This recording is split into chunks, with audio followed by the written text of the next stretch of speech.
서울 한복판 오래된 주택가 골목길이에요. 이곳에서 60대 중반의 여성 한 분이 장바구니를 들고 터벅터벅 걸어가고 있습니다. 이정희라는 이름의 이 여성은 겉보기에는 아주 평범한 우리네 엄마처럼 보이죠. 하지만 오늘 이분에게 벌어질 일은 정말 그 누구도 상상하지 못했을 겁니다. 정희 씨는 이른 아침부터 시장에 다녀오는 길이었어요. 아들 민준이를 위해 맛있는 반찬거리를 사러 나선 거였죠. 아들이 벌써 40을 바라보는 나이지만 엄마 눈에는 아직도 물가에 내놓은 어린애 같습니다. 민준이가 회사 근처 오피스텔에 산다니까. 가끔씩 반찬이라도 해서 갖다 줘야지. 혼자 이렇게 소곤소곤 중얼거리고 있었어요. 그런데 뭔가 좀 이상했습니다. 며느리 서유라에게 전화를 해도 통 받지를 않더라고요. 결혼한 지 벌써 10년이 다 되어 가는데 예전처럼 살갑게 연락하지도 않고요. 요즘 젊은 애들이 다 그런가 보다 하면서 정희 씨는 애써 서운한 마음을 눌렀었죠. 정희 씨가 집으로 돌아가던 길에 평소와는 다른 길로 들어서게 되었습니다.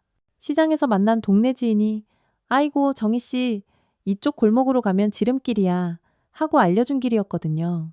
그런데 바로 그 길에서 정희 씨는 평생을 통틀어 절대 잊지 못할 그런 끔찍한 장면을 목격하게 됩니다. 정희 씨가 피땀 흘려 사준 바로 그 집, 아들 부부가 살고 있다고 철석같이 믿었던 바로 그 집 앞에서 말이에요. 활짝 열린 대문 너머로 마당에서 며느리 유라가 생전 처음 보는 낯선 남자와 함께 빨래를 널고 있는 모습이 보였습니다. 그것도 아주 다정하게, 꼭 부부처럼 말이죠. 정희 씨의 머릿속이 새하얗게 변했어요.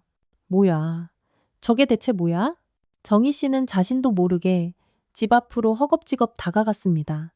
대문을 지나 마당으로 들어서는 정희 씨를 본 유라의 표정이 순간 차갑게 굳어졌죠. 어머니, 여긴 어쩐 일로 갑자기? 유라가 당황한 목소리로 물었습니다. 유라야, 저 남자는 누구니? 우리 민준이는 어디 있고? 정희 씨의 목소리가 사시나무처럼 덜덜 떨렸어요.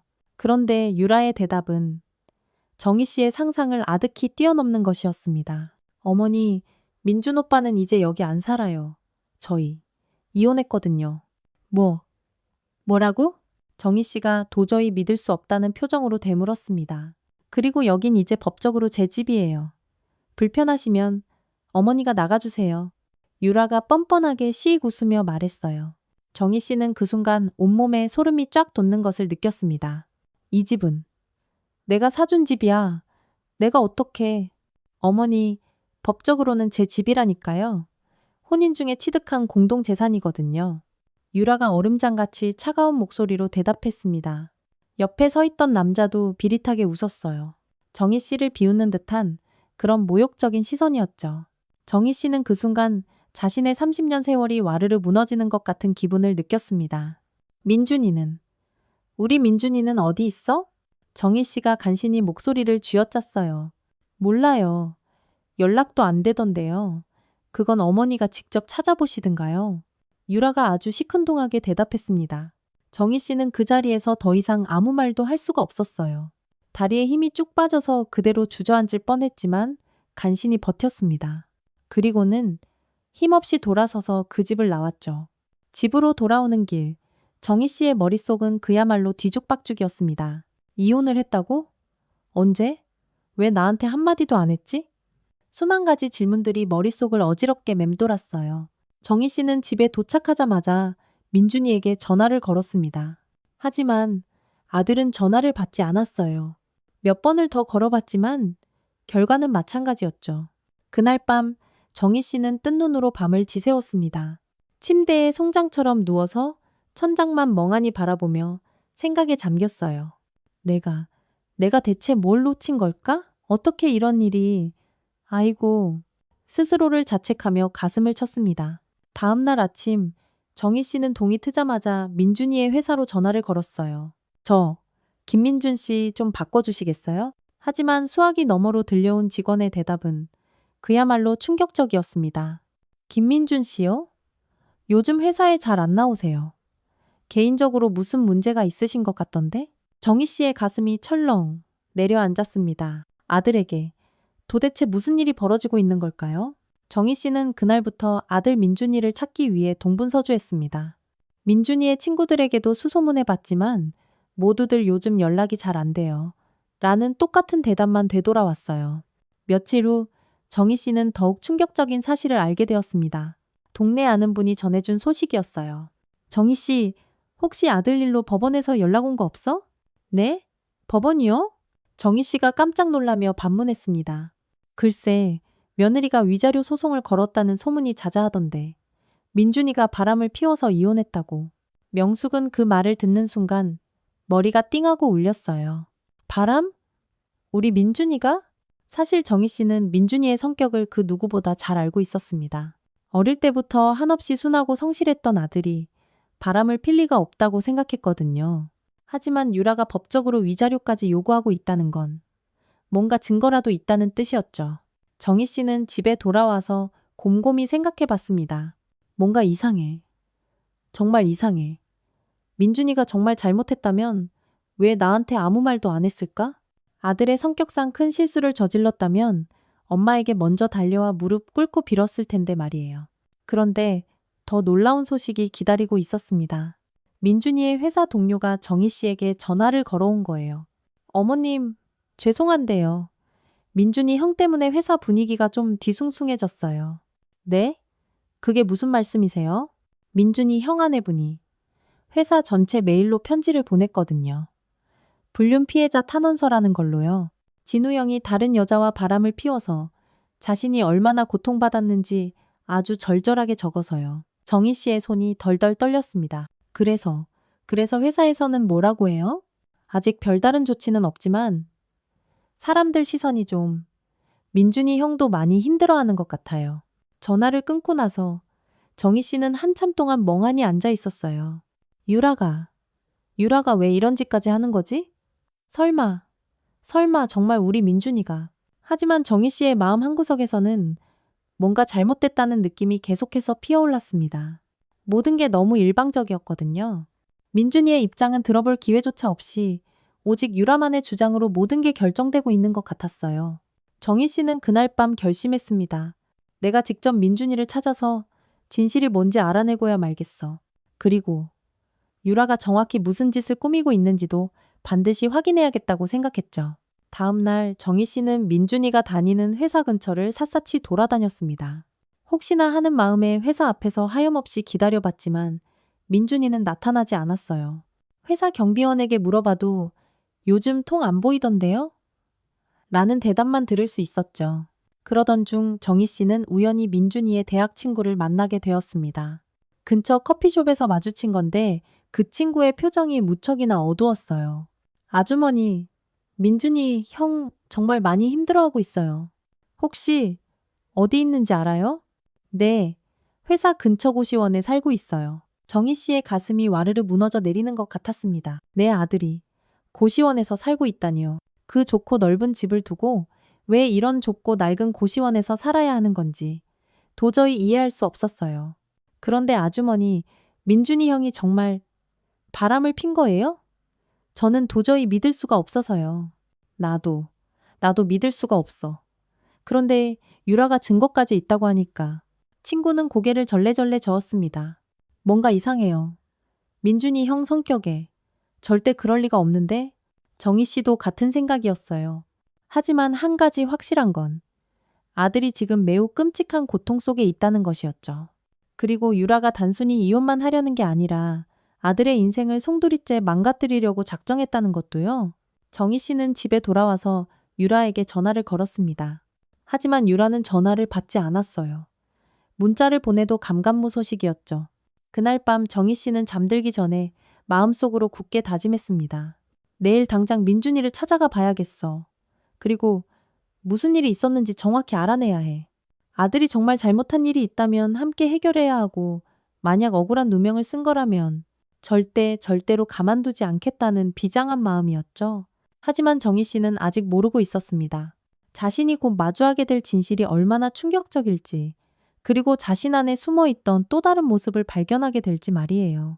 이튿날 아침, 정희 씨는 민준이 친구가 알려준 고시원 주소를 손에 꼭 쥐고 길을 나섰습니다. 지하철을 타고 가는 내내 마음이 천근만근 무거웠어요. 우리 아들이 정말 저런 곳에서 살고 있을까? 하는 생각에 가슴이 답답하고 미어졌죠. 고시원에 도착한 정희 씨는 낡고 허름한 건물을 올려다보며 깊은 한숨을 쉬었습니다. 내 아들이, 내 새끼가 이런 곳에서 생각만 해도 눈물이 핑 돌 것 같았어요. 건물 입구에서 관리사무소를 찾아 들어갔습니다. 저기요. 혹시 김민준이라는 사람이 여기 살고 있나요? 아, 민준 씨요? 3층 301호에 있어요. 그런데 혹시 어머님이세요? 네, 엄마예요. 관리사무소 아저씨의 표정이 안쓰럽다는 듯 변했습니다. 아이고, 그러시구나. 민준 씨 요즘 많이 힘들어 보이던데. 정희 씨의 가슴이 또 한 번 철렁했어요. 3층까지 올라가는 동안 계단 하나하나가 너무나도 무겁게 느껴졌죠. 301호 앞에 서서 떨리는 손으로 문을 두드렸습니다. 민준아, 엄마야. 안에서 부스럭거리는 소리가 들렸어요. 잠시 후 끼익 하고 문이 열렸는데 정희 씨는 그 순간 아들의 모습을 보고 숨을 헉 하고 들이마셨습니다. 민준이는 살이 쏙 빠져서 해골 같았고 눈가에는 검은 다크서클이 깊게 패여 있었거든요. 엄마, 여긴 어떡해? 민준이가 당황한 목소리로 말했어요. 정희 씨는 아들을 와락 끌어안아주고 싶었지만 일단 방으로 들어갔습니다. 방 안은 정말 혀를 내두를 정도로 좁았어요. 간이 침대 하나와 작은 책상, 그리고 옷걸이가 전부였죠. 정희 씨의 마음이 갈기갈기 찢어졌습니다. 민준아, 엄마한테 솔직하게 말해줘. 유라랑 대체 무슨 일이 있었던 거야? 민준이는 한참 동안 입을 열지 못했어요. 그러다가 고개를 푹 떨구며 말했습니다. 엄마, 그냥 내가 잘못해서, 그래서 그냥 나와서 사는 거야. 무슨 잘못을 했다는 거야. 유라가 네가 바람을 피웠다던데 정말이야? 엄마, 제발 그 얘기는 하지 마. 다 내 잘못이야.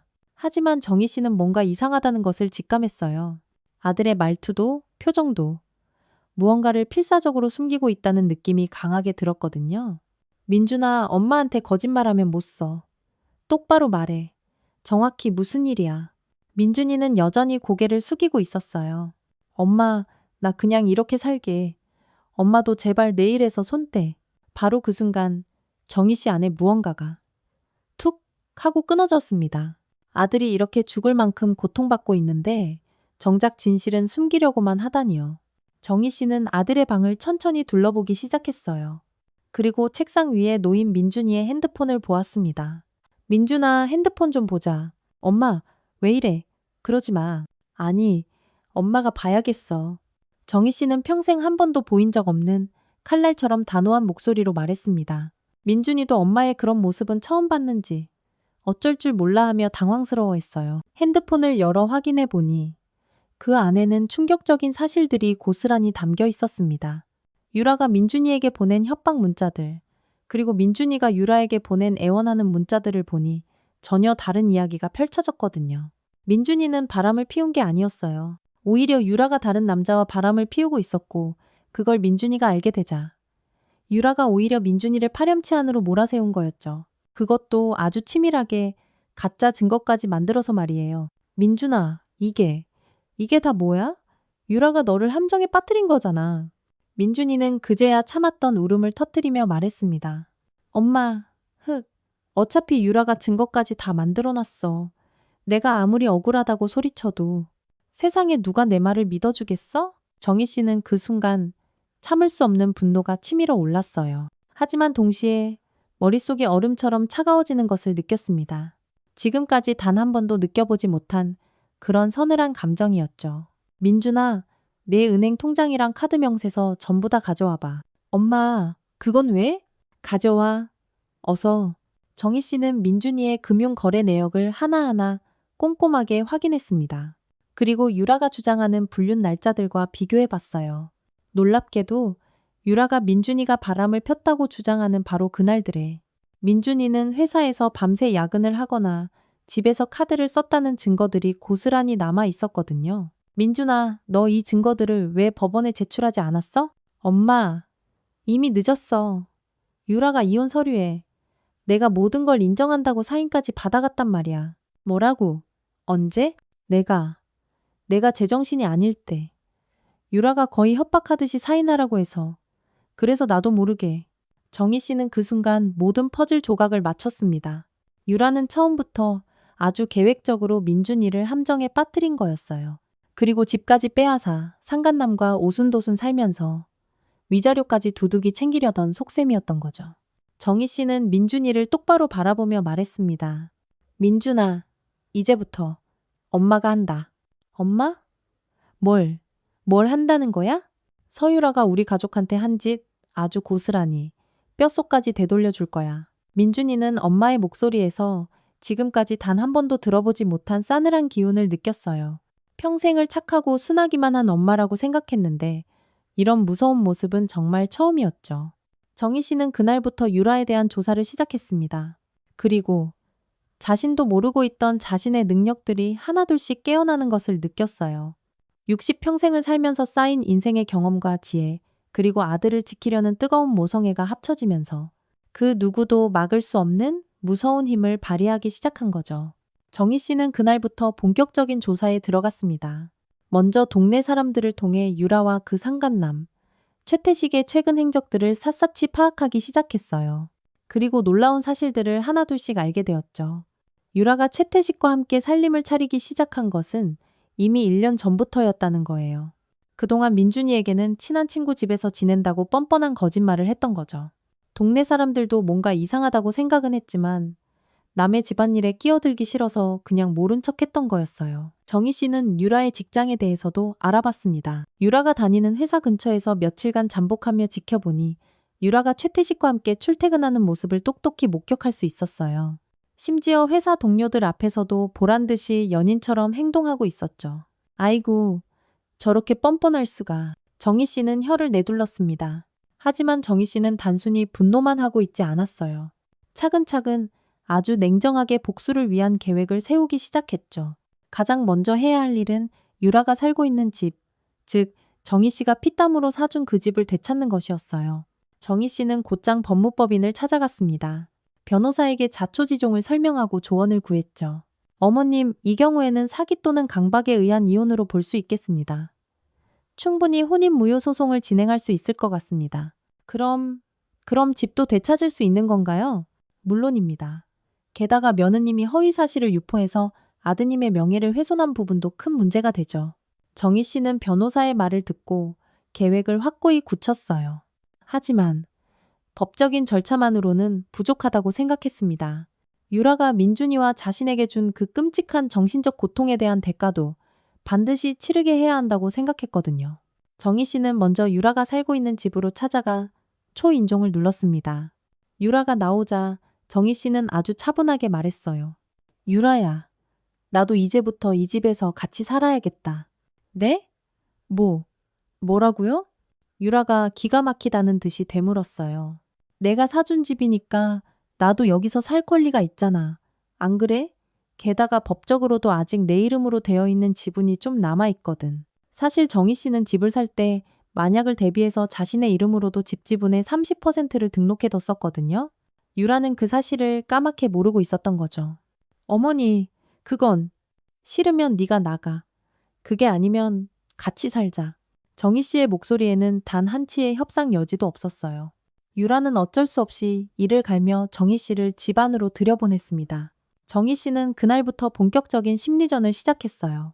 먼저 거실 한복판에 민준이의 어린 시절 사진들로 가득 찬 대형 액자를 떡하니 걸어놨습니다. 그리고 민준이가 좋아하던 반찬들을 잔뜩 해서 냉장고에 가득가득 채워놨죠. 어머니, 지금 이게 뭐 하시는 거예요? 유라가 짜증스럽게 소리쳤어요. 왜? 내 아들 사진 걸어놓는 게 문제니? 내 아들 좋아하는 음식 해놓는 게 문제야? 정희 씨는 아주 태연하게 대답했습니다. 하지만 속으로는 유라의 반응 하나하나를 날카롭게 지켜보고 있었어요. 며칠이 지나자 상간남 최태식이 불편한 기색을 드러내기 시작했습니다. 정희 씨 앞에서는 안절부절못했고 유라와 단둘이 있을 때도 예전만큼 편해하지 못했어요. 유라야, 시어머님이 계시니까 내가 너무 불편하다. 조금만 참아. 내가 곧 내보낼 방법을 찾아볼게. 하지만 정희 씨는 그들의 소곤거리는 대화를 벽에 귀를 대고 다 듣고 있었어요. 그리고 더욱 치밀한 다음 계획을 세우기 시작했죠. 정희 씨는 매일 아침 누구보다 일찍 일어나서 집안 구석구석을 쓸고 닦았습니다. 그리고 저녁에는 민준이를 위한 음식을 정성스럽게 준비했어요. 마치 민준이가 언제든지 다녀왔습니다 하고 문을 열고 들어올 것처럼 말이죠. 어머니, 민준 오빠는 안 와요. 제발 그만 좀 하세요. 유라가 결국 참지 못하고 폭발했어요. 내 아들이 언제 올지 네가 어떻게 알아? 난 내 아들 돌아올 때까지 계속 준비하고 있을 거야. 정희 씨의 행동은 점점 더 대담하고 체계적으로 변해갔습니다. 유라와 최태식이 불편해할 만한 일들을 아주 의도적으로 하기 시작했거든요. 하지만 모든 행동은 시어머니로서 당연히 할 수 있는 일들의 범주를 벗어나지 않았죠. 유라는 점점 스트레스를 받기 시작했어요. 집에서 편히 쉴 수도 없고 최태식과 자유롭게 애정 행각을 벌일 수도 없었거든요. 게다가 정희 씨의 서늘한 시선이 항상 자신들을 감시하고 있다는 느낌이 들어서 불안에 떨어야 했습니다. 유라야, 나 더 이상은 못 참겠어. 제발 시어머니 좀 어떻게 해봐. 최태식이 결국 참지 못하고 소리쳤습니다. 나도 방법을 찾고 있다고. 조금만 더 참아달란 말이야. 하지만 정희 씨는 그들이 무슨 발악을 하든 꿈쩍도 하지 않았어요. 오히려 점점 더 당당해졌죠. 그리고 유라를 향한 진짜 공격은 이제 시작일 뿐이라는 것을 어리석은 유라는 아직 모르고 있었습니다. 며칠이 지나자 유라는 더는 참을 수 없다는 듯이 정희 씨에게 악을 쓰며 대들기 시작했어요. 어머니, 이제 제발 좀 그만하고 나가세요. 법적으로 이 집은 제 집이라고요. 하지만 정희 씨는 여전히 빙그레 웃으며 차분했습니다. 유라야, 내가 얼마 전에 법무법인에 가서 확인해 봤는데 말이다. 이 집 지분의 30%는 여전히 내 이름으로 되어 있더구나. 그러니까 나도 이 집에 당당히 살 권리가 있다고 하더라. 유라의 얼굴이 새파랗게 질렸어요. 그 사실은 정말 몰랐던 거죠. 그리고 유라야, 네가 우리 민준이한테 무슨 짓을 했는지 이제 하나씩 세상에 밝혀지고 있단다. 정희 씨가 얼음처럼 차가운 목소리로 말했습니다. 무슨 말씀이세요? 불륜 증거라고 네가 조작한 것들 말이야. 네가 포토샵으로 만든 가짜 사진들, 네가 꾸며낸 가짜 문자 메시지들. 이제 다 밝혀졌어. 유라가 당황해서 말을 더듬었어요. 그런 게 아니에요. 아니긴 뭐가 아니야. 네가 민준이 핸드폰을 몰래 가져가서 다른 여자한테 작업 문자를 보낸 것도 내가 다 알고 있어. 그 여자도 네가 돈 주고 시킨 거잖아. 안 그래? 정희 씨는 지난 며칠간 철저히 조사한 결과를 바탕으로 팩트 폭격을 날리고 있었어요. 유라가 민준이를 함정에 빠뜨리기 위해 사용했던 비열한 수법들을 하나하나 모조리 파헤쳐낸 거죠. 유라는 점점 더 다급해졌습니다. 어머니, 증거 있어요? 증거 있으면 내놔 보세요. 있어. 아주 많이. 정희 씨가 가방에서 서류 뭉치를 툭 꺼냈어요. 네가 그 여자한테 돈 보낸 은행 이체 내역서, 네가 민준이 핸드폰으로 조작한 문자들의 원본 파일, 그리고 네가 저 최태식이란 놈하고 시시덕거리며 불륜을 저지르는 사진들까지 여기 다 있단다. 유라의 얼굴이 하얗게 질려버렸어요. 어떡해.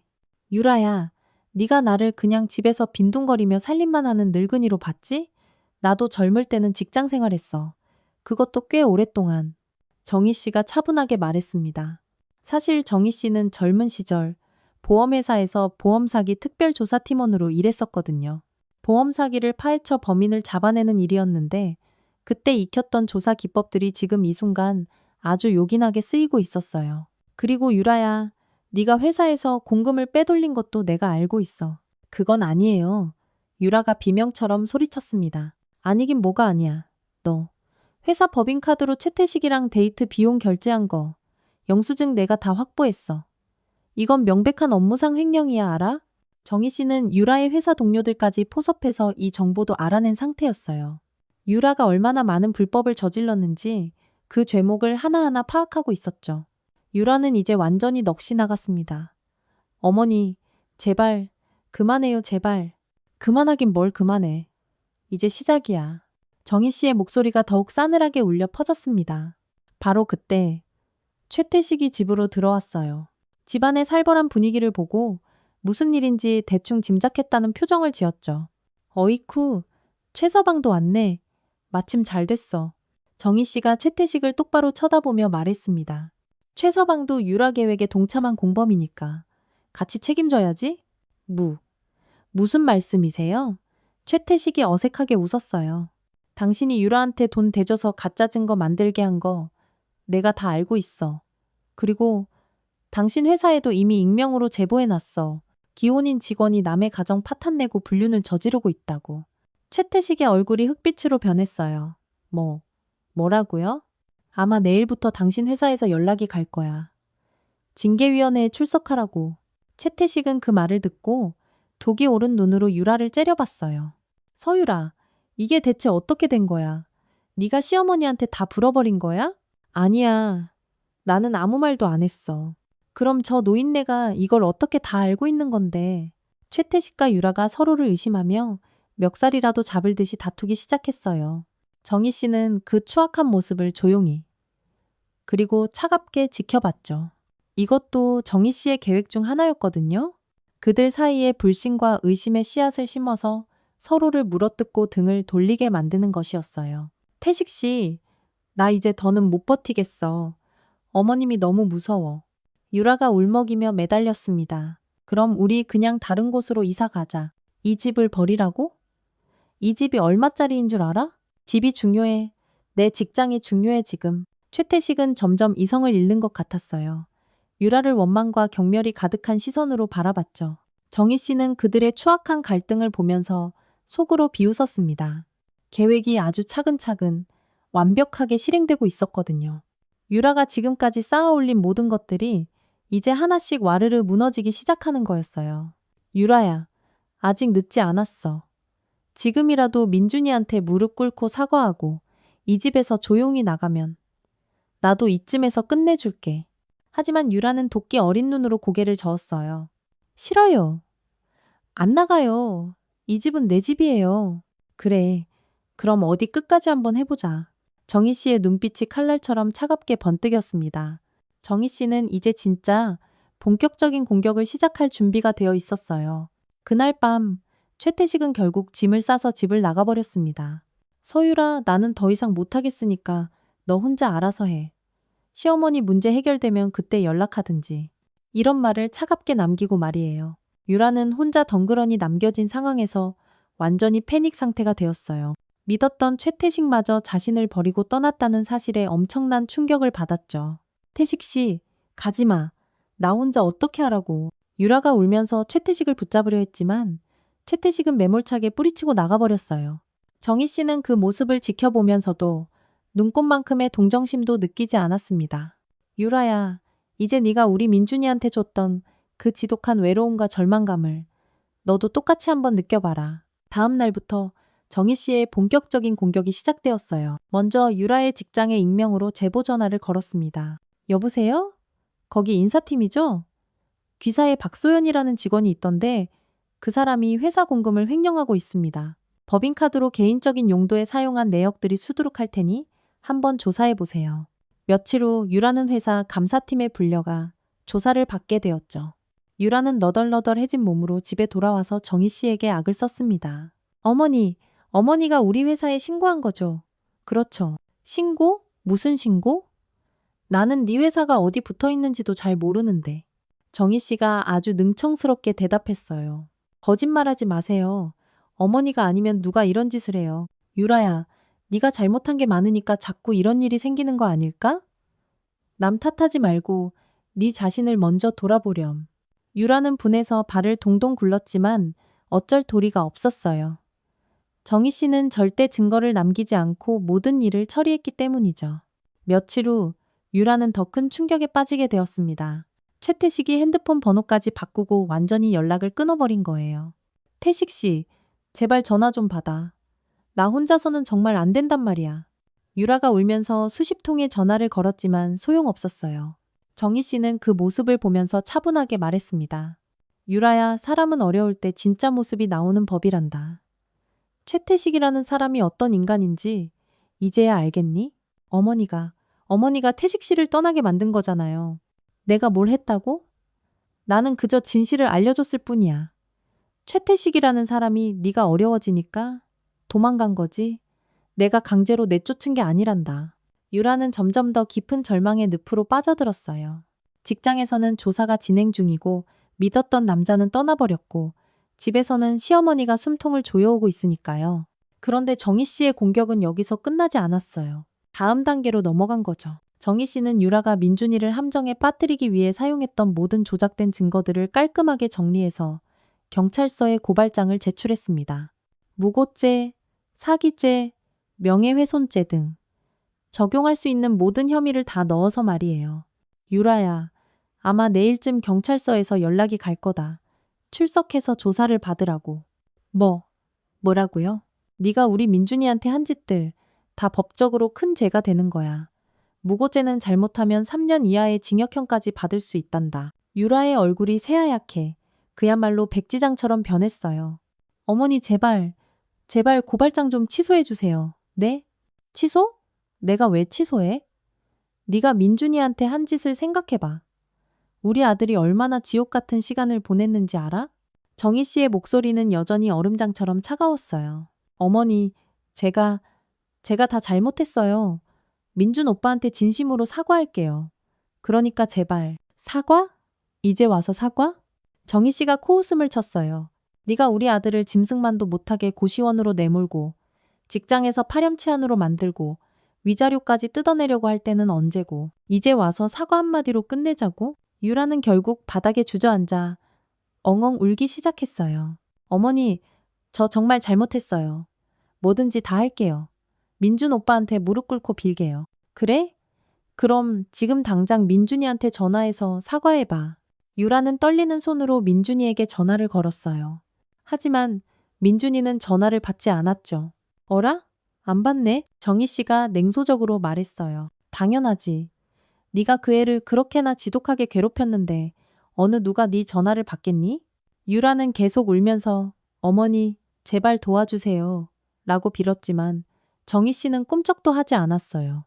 유라야, 이건 아직 시작도 안 했어. 진짜 지옥은. 이제부터야. 정희 씨의 그 말을 들은 유라는 온몸에 소름이 돋았어요. 지금까지 당한 것만으로도 죽을 만큼 고통스러웠는데 이게 고작 시작에 불과하다니요. 정희 씨는 싸늘하게 식어가는 유라를 바라보며 속으로 굳게 다짐했습니다. 내 아들에게 씻을 수 없는 상처를 준 데가 반드시 치르게 할 것이다. 절대 그냥 넘어가지 않을 거야. 며칠 후 유라의 상황은 그야말로 최악으로 치달았습니다. 회사에서는 결국 해고 통지서를 받았고 경찰서에서는 출석 요구서가 날아왔어요. 게다가 최태식은 여전히 감감무소식이었죠. 유라는 집에서 하루 종일 시체처럼 누워 울기만 했어요. 정희 씨는 그런 유라를 보면서도 전혀 동정하지 않았습니다. 오히려 더욱 차분하게 다음 단계를 준비하고 있었거든요. 유라야, 이제 회사도 잘렸으니 월세 낼 돈도 없겠네. 정희 씨가 아무 감정 없이 물었어요. 어머니, 유라가 울먹이며 대답했습니다. 그리고 경찰 조사받으려면 변호사도 선임해야 할 텐데. 변호사 비용은 어디서 구할 거니? 유라는 아무 말도 하지 못했어요. 정말로 사방이 꽉 막힌 막막한 상황이었거든요. 바로 그때 정희 씨는 결정타를 날렸습니다. 유라야, 사실 내가 너에 대해서 조사한 게 이것만이 아니란다. 뭐가 더 있다는 거예요? 네가 우리 민준이랑 결혼하기 전에 다른 남자들과 만났던 일들 말이야. 그때도 지금이랑 아주 비슷한 수법을 썼더구나. 유라의 얼굴에서 핏기가 완전히 가셨어요. 그건 어떻게? 유라야, 내가 네 과거를 수소문해 보니까 네가 예전에도 남자들을 속여서 돈을 뜯어낸 적이 있더라고. 그것도 한두 번이 아니라 아주 여러 번. 정희 씨는 지난 몇 주간 유라의 과거에 대해서도 철저하게 조사했었어요. 유라의 대학 동창들, 전 직장 동료들을 만나 끈질기게 탐문한 결과 유라가 예전부터 상습적으로 남자들을 이용해서 이득을 취해왔다는 사실을 알게 되었죠. 어머니, 그건 정말 아니에요. 아니긴 뭐가 아니야. 증거도 다 있어. 네가 대학생 때 남자 선배한테 등록금 좀 빌려달라고 애원해서 받아놓고 갚지 않은 것부터 시작해서 직장 동료 남자들한테 돈 빌려놓고 잠수 탄 것까지 기록이 다 남아있더구나. 유라는 이제 완전히 절망적인 표정이 되었어요. 자신의 추악한 모든 과거가 탈탈 털린 기분이었죠. 그리고 유라야, 제일 중요한 건 말이다. 정희 씨가 잠시 숨을 고른 후 말했습니다. 네가 우리 민준이와 결혼할 때부터 이미 이 모든 걸 계획하고 있었다는 거야. 무슨 말씀이세요? 네가 민준이랑 사귀기 시작할 때부터 친구들한테 민준이네 엄마가 부자라니까 한번 잘 구슬려 봐야겠다고 했었지? 그리고 어떻게 하면 내가 사준 집 소유권을 넘겨받을 수 있을지 계획했잖아. 그것도 내가 증거를 다 가지고 있단다. 정희 씨는 유라가 결혼 전에 친구들과 나눈 카카오톡 대화 내용까지 확보한 상태였어요. 유라는 이제 완전히 와르르 무너져 내렸어요. 어머니, 제발, 제발 그만해 주세요. 그만하라고?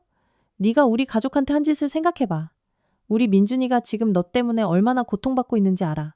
정희 씨의 목소리가 점점 높아졌어요. 네가 우리 아들을 고시원으로 내쫓을 때는 언제고, 민준이 직장에 가짜 탄원서를 뿌릴 때는 언제고, 이제 와서 그만해달라고? 유라는 바닥에 엎드려서 엉엉 서럽게 울기 시작했어요. 어머니, 저 정말 잘못했어요. 뭐든지 다 할게요. 제발. 그때 정희 씨는 유라에게 성큼성큼 다가가 얼음처럼 차가운 목소리로 말했습니다. 유라야, 네가 우리 민준이한테 준 그 끔찍한 고통, 이제 네가 똑같이 느껴봐야 해. 유라는 그 순간 온몸이 부들부들 떨렸어요. 극심한 공포 때문이었죠. 정희 씨의 눈빛에서 지금까지 단 한 번도 느껴보지 못한 인간이 아닌 것 같은 무서운 기운을 느꼈거든요. 어머니 제발. 저 이제 정말 못 견디겠어요. 유라가 떨리는 목소리로 말했어요. 그런데 바로 그 순간 유라의 몸에서 이상한 냄새가 스멀스멀 풍겨나오기 시작했어요. 지린내, 소변 냄새였죠. 유라가 극도의 공포와 스트레스로 인해 그 자리에서 실금을 한 거였어요. 정희 씨는 그 처참한 모습을 보면서 마침내 만족스러운 표정을 지었습니다. 유라야, 이제야. 네가 우리 민준이한테 줬던 그 굴욕감을 아주 조금이나마 이해하겠니? 유라는 자신의 상황을 깨닫고 더욱 큰 절망감에 빠졌어요. 바닥에 쪼그리고 앉아서 온몸을 사시나무 떨듯 떨면서 울기만 했죠. 유라야, 내가 지키려던 건 이 집이 아니야. 내 아들이야. 이제 내 발로 이 집에서 나가. 그리고 2번 다시 우리 가족 앞에 나타나지 마. 정희 씨의 마지막 통첩이었어요. 유라는 그 말을 듣고 자신이 완전히 철저하게 패배했다는 것을 깨달았습니다. 다음 날 아침, 유라는 아무 말 없이 짐을 싸서 집을 떠났습니다. 그 어떤 변명도 저항도 하지 않고 그냥 조용히 유령처럼 사라져버렸어요. 정희 씨는 창문 너머로 유라가 멀어져 가는 모습을 지켜봤죠. 유라의 뒷모습에서는 완전히 패배한 사람의 모습이 보였어요. 어깨는 축 늘어져 있었고 걸음걸이도 힘이 하나도 없었죠. 정희 씨는 그 모습을 보면서도 전혀 동정심을 느끼지 않았습니다. 자업자득이야. 정희 씨가 혼자 나지막이 중얼거렸어요. 유라가 떠난 후 정희 씨는 집안을 정리하기 시작했습니다. 유라와 채태식의 더러운 흔적들을 하나하나 꼼꼼하게 지워나갔어요. 그들이 사용했던 물건들은 모조리 쓰레기 봉투에 담아버렸고 방안을 깨끗하게 청소했죠.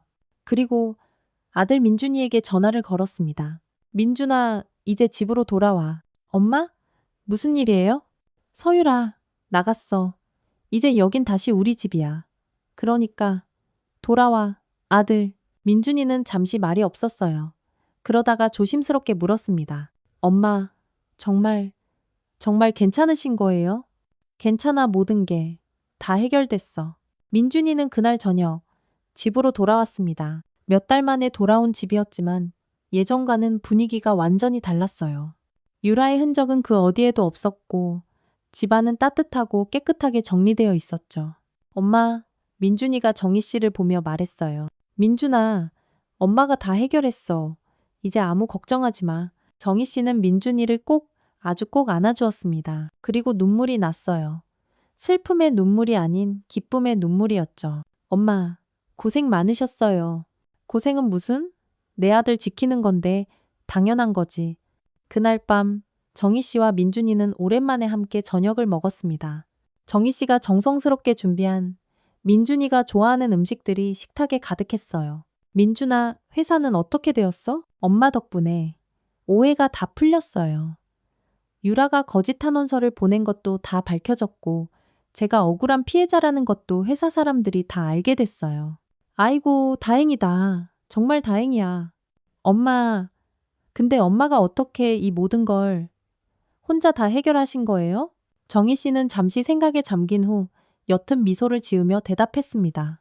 민준아, 엄마도. 젊을 때는 꽤 잘 나가는 커리어 우먼이었단다. 그때 배운 것들이 이제야 좀 도움이 된 것 같네. 엄마가 이렇게 대단한 분인 줄. 저는 정말 몰랐어요. 대단한 게 아니야. 그냥 내 아들을 지키고 싶었을 뿐이야. 식사를 마친 후 정희 씨는 설거지를 하면서 생각에 잠겼어요.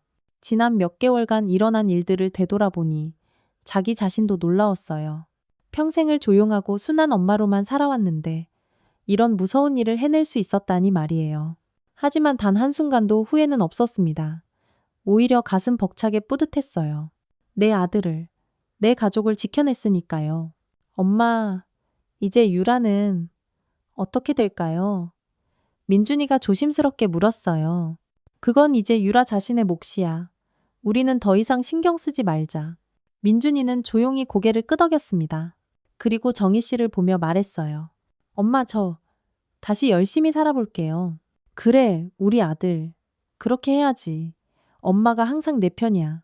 그날 밤 정희 씨는 침대에 누워서 천장을 바라봤어요. 마음이 더없이 평온했습니다. 아들이 다시 집으로 돌아왔고 모든 문제가 해결되었으니까요. 창밖에서 들려오는 평화로운 밤의 소리들 사이로 부엌에서 달그락거리는 작은 소리가 들렸어요. 민준이가 늦은 밤에 물을 마시러 나온 소리였죠. 정희 씨는 그 소리를 들으며 행복한 미소를 지었습니다. 그래, 내가 지킨 건 결국 이 평범하고 소중한 우리 가족이었구나.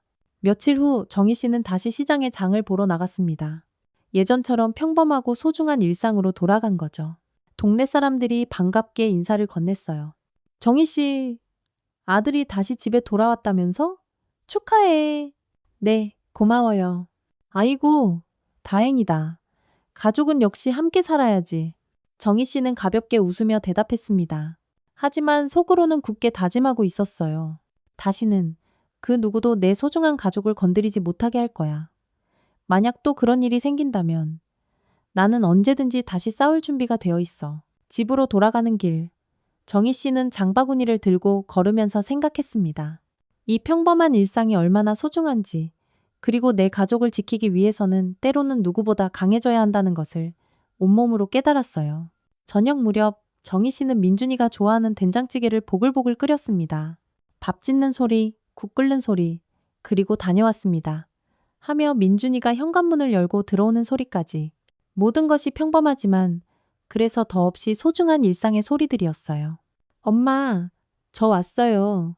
어이구, 우리 아들. 어서 와. 손 씻고 밥 먹자. 그렇게 정희 씨의 집에는 다시 따뜻하고 평화로운 일상이 찾아왔습니다. 악몽 같았던 유라의 흔적은 완전히 사라져 있었고 오직 따뜻한 가족의 시간만이 집안을 가득 채우고 있었어요. 정희 씨는 그 모든 것을 지켜내기 위해 싸웠고 마침내 승리했습니다.